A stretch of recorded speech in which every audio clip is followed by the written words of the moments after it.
guys! Welcome back to my channel. So for today's video, I'm going to watch Beanie Bikini official live performance video. So I'm super excited dito sa performance video na to kasi yung Infinity at saka yung Katabi, grabe na yung live vocals nila doon.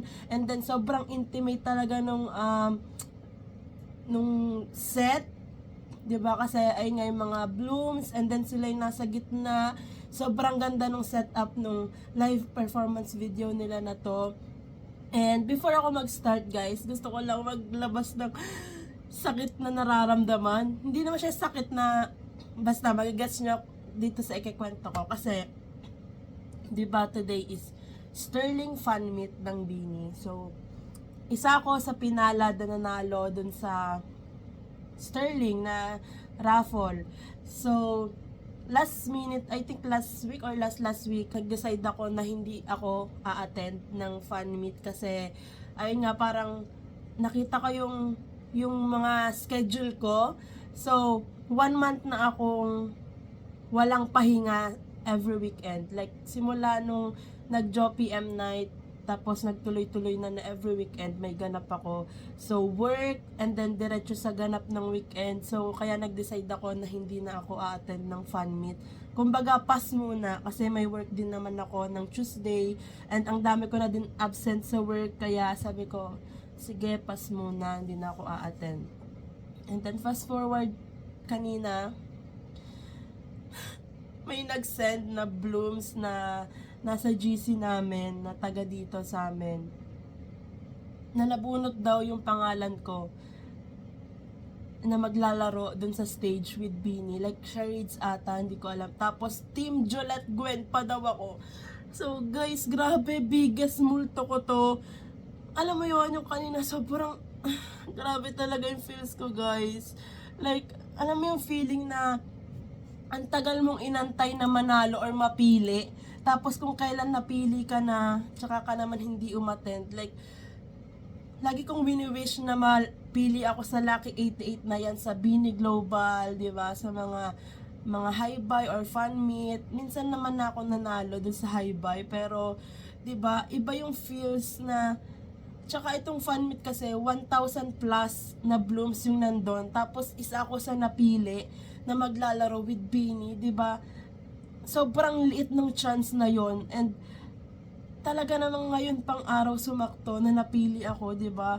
Like grabe yung timing ni Lord, pero naniniwala ako kay Lord na maiba siyang plan for me. Like mananalo ako sa ibang paraan and mamimit ko yung Beanie or makakalapit ako sa kanila sa ibang pagkakataon kasi guys, nag-promise na din ako sa sarili ko na last Beanie event ko na yung Beanified kasi ayun nga parang financially medyo nagka-problema and ayun nga hindi naman lagi na may pera tayo. So ayun, parang next year hindi ko alam kung anong mga event ng Beanie yung pupuntahan ko, pero siguro limited na lang.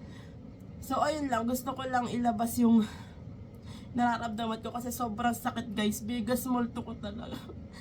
As in sobrang swerte ko na sa mga raffle, like 'di ba sa Coke, ganan, napili din ako doon. Tapos ngayon lang ako nag-pass sa fan meet na nanalo ko. Tapos ganito pa. So, alam mo yung feeling. Anyways, kalimutan na natin to. And gusto ko na mag-move forward and mag-move on. So ngayon, malapit na matapos yung countdown nitong premiere ng Bikini official live performance video. So, eto na. Feeling ko mapapalitan nitong live performance yung sakit na nararamdaman ko ngayon. Hindi naman halata na nasasaktan ako kasi nakangiti ako. Pero guys, kanina talaga nung nalaman ko talaga yung grabe, hindi ako mapakali, hindi ako nakagrocery ng ayos. Tapos sa Pure Gold, puro Beanie songs pa yung pinapatugtog. Wag muna tayo umuwi, lagi, pantropiko. So, parang nananadya, alam mo yun. So, eto na, malapit na. Let's go. Eto na guys, oh my God. Sobrang gusto. Wait lang, oh my gosh. Wait lang, the way pumasok si Aya, nag-post na agad ako, di ba? Wait lang.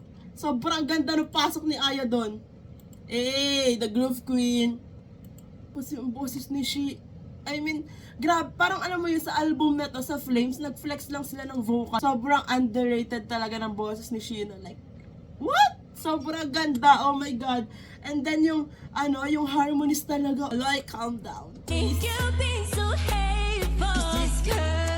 Alam mo yung boses ni Jo, sobrang linis talaga. I mean, hindi ko sinasabi hindi malinis yung boses ng iba. Pero, when sa akin lately, oh my God! I cannot. Tapos, naalala ko na naman na Team Jolette Gwen, dapat ako sa Sterling. Sobrang deep ng boses ni Stako. Like, para ako nalunod bigla.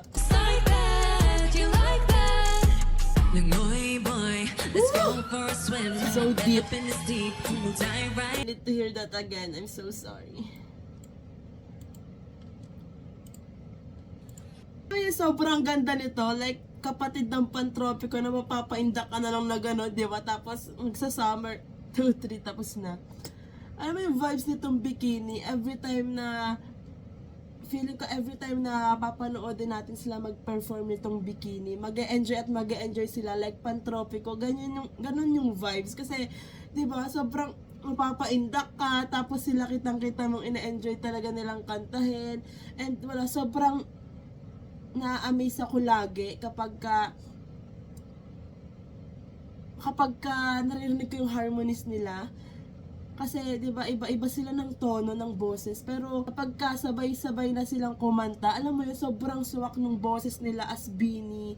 And, kahit naman individual na boses, sobrang galing. Kaya nga, ma-amaze ka na lang na paano, like, pag nagsama-sama yung boses nila, sobrang perfect as a group, di ba?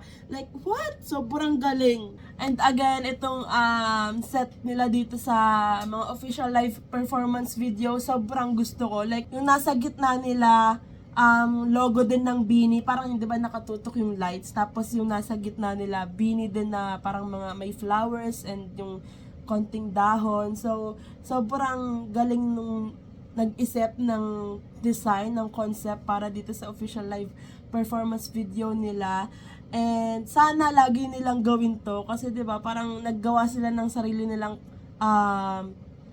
parang beanified unplug, parang ganun ba yung tawag doon? Basta parang ganun, sobrang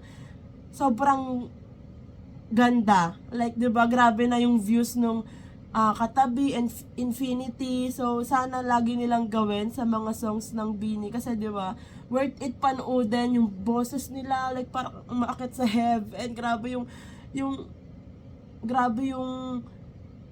yung chills habang pinapakinggan mo yung boses nila kasi sobrang perfect, sobrang alam mo yun, basta, alam nyo na yun. So, that's it for today's video, guys. Thanks so much for watching. Please like and subscribe. Annyeong! Hey!